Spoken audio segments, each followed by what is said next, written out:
Ang mga larawan ng binahang Gaza ay hindi lang trahedya, kundi resulta rin ng mga taon ng paggamit ng Hamas ng mga tubo ng lungsod bilang rocket. Habang nangyayari ito dito, sa Iran ay nagdiriwang sila dahil umulan na sa wakas. Hanggang sa natuklasan nila na ang tubig ay dumarating din para ipakita ang tuluyang pagbagsak ng rehimen. Minsan pag dumating ito, napakalakas. Kamusta? Ako si Ari. Ang nangyayari sa Gaza at sa Iran ay nagkukwento ng mas malalim na istorya. Kapag inuuna ng mga lider ang digmaan, propaganda at kapangyarihan, laging may singil na kinokolekta ang kalikasan sa huli. Tulad dati, ang mga sibilyan ang nagdurusa. Sa nakalipas na 72 oras naranasan ng Gaza ang unang malalakas na ulan ng season. Karaniwang ulan tuwing taglagas sa Mediterranean, lalo na malapit na ang taglamig. Walang kakaiba, walang labis. Ano ang problema? Wala ng mga lungsod ang Gaza, puro kampo na lang sa buhangin, mga lupaing walang drainage, mga kalsadang walang kanal, at ang sewerage system ay naging guho na lang. Napakabigat ng mga larawang lumalabas, mga toldang literal na lumulutang, mga kutsyon na basang-basa, mga batang ang tubig ay hanggang tuhod, minsan pa nga ay hanggang baywang. Mga lutuan na minadaling gawin ay binaharin, buong pamilyang pilit na mumuhay. Ano ang iyong iniisip at masasabi sa mga larawang ito? Ano ang iniisip mo? Tungkol sa araw na ito, ang araw na ito, ngayong araw? Ito. Hardcore ako. Alam ko ito. Hindi ako hardcore. Hindi ko alam ito. Ako ito.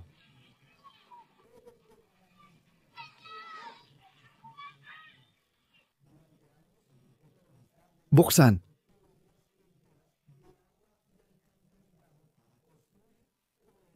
Maraming beses niyang ipinakita ito sa Israel. Mga labi ng mga bala na literal na ginawa mula sa mga tubo na hinugot mula sa sistema ng tubig.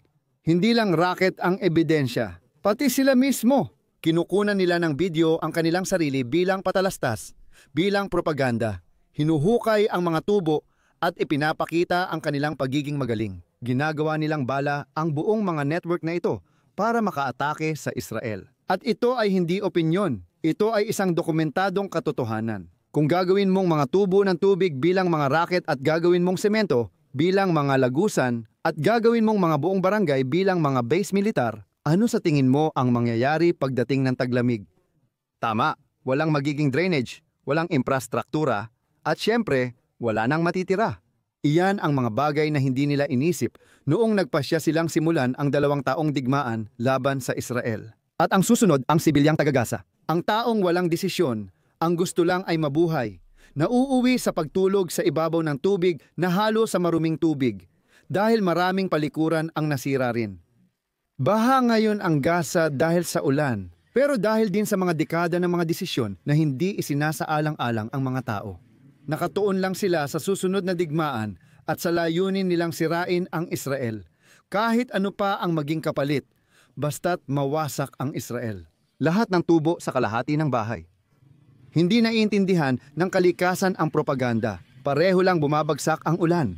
Sa Gaza, ipinapakita ng ulan ang tunay na hindi nawala. Isang lugar na walang kinabukasan dahil ginawang digmaan. Habang dito ay nakikita natin ang Gaza na lubog sa tubig sa Iran ay nararanasan din nila ang isang bagay na kasing kontradiktoryo. Pagkatapos ng mga buwang matinding tagtuyot, ng mga negatibong ulat, ng kakulangan ng ulan, ng halos tuyong mga imbakan ng tubig at mga lungsod na naghahanda para magtipid ng tubig, ngayon sa wakas ay dumating na ang pag-ulan. Sa wakas, umulan na sa Iran. At ang mga ulan na iyon ay nagdudulot ngayon ng pagbaha sa ilang mga lalawigan sa kanluran at hilagang silangan ng bansa.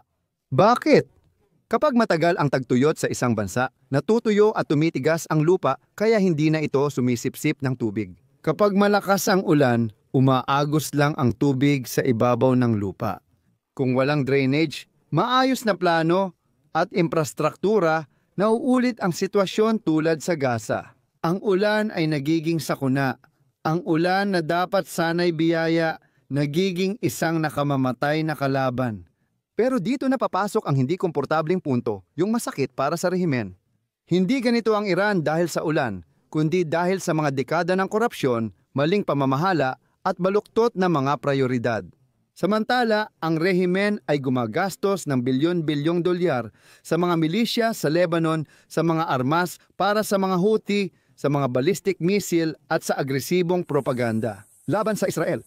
Ang totoong bansa, yung nabubuhay sa tubig, agrikultura, kuryente at trabaho, ay talagang bumagsak na.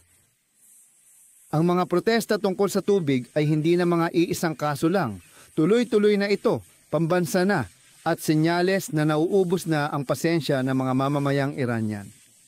At kahit hindi pa natin masasabi na may hayagang pag-aaklas ng militar, dumarami na ang mga ulat ng hindi pagkakasiya sa loob ng mga tropang ayaw nang magpatuloy sa panunupil, ng mga pagdududa sa loob ng mismong aparatong sumusuporta sa kapangyarihan. Dumarami na ang mga video ng mga sundalo na tinatakpan ang kanilang mga mukha, na nagsasabing hindi na nila susuportahan ang rehimeng Iranian na pinamumunuan ni Khamenei.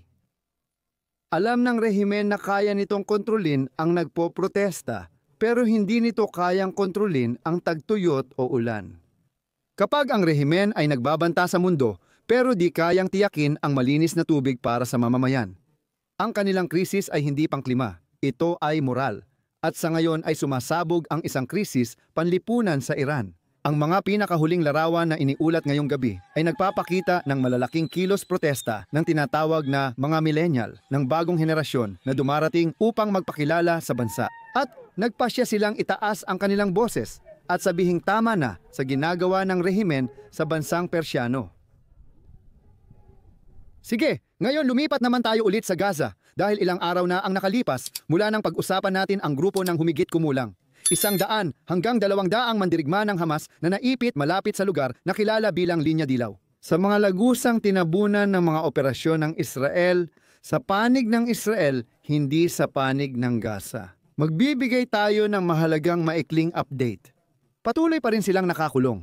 Ayaw itong kilalanin ng Hamas. Ayaw silang palayain ng Israel, Estados Unidos. Sa Israel, na magmukhang tagumpay iyon para sa Hamas. Pero ayaw nilang umalis, ayaw nilang sumuko. May mga usap-usapan tungkol sa posibilidad na ipatapon pa sila sa isang ikatlong bansa, pero wala pang kumpirmasyon mula sa anumang seryosong autoridad. Sa ngayon, isa lang itong nakabinbing punto ng negosasyon. Samantala, ang mga mandirigma ng Hamas doon na tumatanggi at lumalaban na umalis ay nauubusan na ng pagkain at tubig. At pinag-uusapan na rin na maaring lapitan ng Israel ang pasukan ng pagkain. Malinaw na marami pang kailangang talakayin at iba't ibang opinyon dito sa Israel. At sigurado akong ganoon din sa inyo. Ipaalam nyo sa akin kung ano ang iniisip nyo tungkol dito sa mga komento. Pero ang mahalaga ay ito. Paano mareresolba ng maliit na grupong ito? Maaari bang magplano ng estratehiya para sa iba pang lagusan? Kung makipagnegosasyon sila, sasabihin ng Hamas na panalo sila. Kung sumuko, Israel ang magsasabing ito ang modelong Gaza matapos ang Hamas. Kapag namatay sila, isa na namang pampulitikang mitya sa rehiyon. Kaya naman, lahat ay tinatrato ito bilang isang maselang piraso ng palaisipan. Si General Eyal Zamir, hepe ng Estado Mayor, ay nasa Rafah 2 araw ang nakakaraan at nagbigay ng mahalagang pahayag. Dapat tayong maging handa na umabante at kunin ang operatibong kontrol ng mas maraming lugar sa loob ng Franja kung ipag-uutos sa atin. Sa ibang salita, maaaring magpatuloy ang tigil putukan, pero handa ang hukbo na muling magsagawa ng malalalim na operasyon sa loob ng Gaza anumang oras. Walang demobilisasyon, walang pag-atras, may tuloy-tuloy na paghahanda. Direkta ang mensaheng iyon sa 2 tagapakinig. Una, sa Hamas. Pag nilabag ang kasunduan, papasok kami. At sa mga Israeli, hindi pa tapos, pansamantalang nakapos lang. Si Netanyahu, punong ministro ng Israel, ay nagsalita kamakailan at hindi nagbigay ng ibang interpretasyon.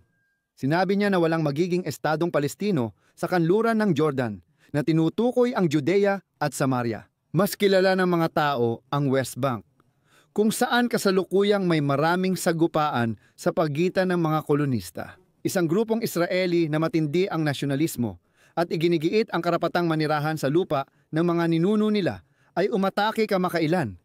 Sinisira ang ani at pumapatay ng hayop ng mga Arabeng residente. Binanggit din ni Netanyahu ang Gaza At sinabi niyang ito ay tuluyang didemilitarisahin. May kasunduan man o wala, at hindi na muling maghahari ang Hamas sa Gaza. Ang mga pahayag na yon ay akmang-akma sa paghahandang militar na nabanggit natin kanina. Hindi binabago ng tigil putukan ang pananaw ng pamahalaan. Narito ang isang malinaw na mensahe para sa labas at para sa loob. Hindi pumapayag ang Israel sa pagbabalik sa sitwasyon bago Oktubre 7 kung hindi magtagumpay ang diplomasya. Handa ang hukbong sandatahan na kumilos. Ikaw na nanonood sa akin, kung ang ganitong uri ng tuwirang pagsusuri, walang filter, at mula mismo rito sa Israel ay nagbibigay sa iyo ng linaw, huwag kalimutang mag-subscribe. Kung gusto mong sumali sa pribadong WhatsApp group kung saan araw-araw akong nagbabahagi ng video at impormasyon, tandaan na kailangan ng channel membership para mapanood ang video na ito. Ibig sabihin, binabaha ang Gaza at Iran.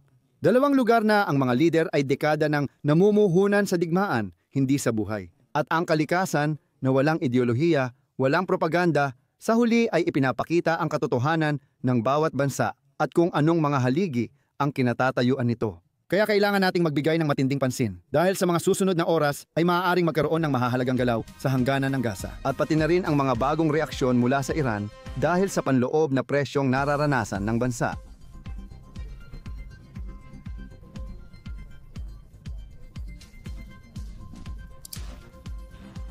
Salamat sa pagdalo. Magkita tayo ulit.